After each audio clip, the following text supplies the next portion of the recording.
नमस्कार पंढरपूरकर, मी तुमच्या सर्वांचा लाडका ओंकार. डे 31 मध्ये आपलं स्वागत आहे.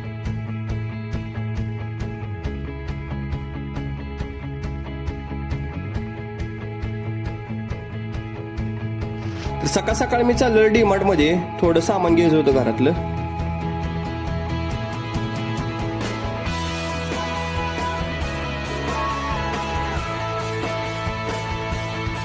डीमार्ट पाशी पोहोचलो, तिथला एक व्ह्यू घेतला आणि आलो आतमध्ये.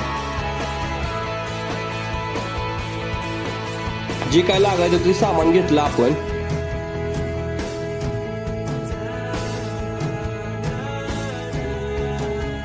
सगळं झालं, मी आलो दुकानाकडे. तेवढ्यात मला एक मेंटेनन्ससाठी कॉल आला. तिथलं काम केलं बऱ्यापैकी आणि निघालो घराकडे. मग व्हिडिओ आवडल्यास लाईक करा, फॉलो करा, शेअर करा. धन्यवाद.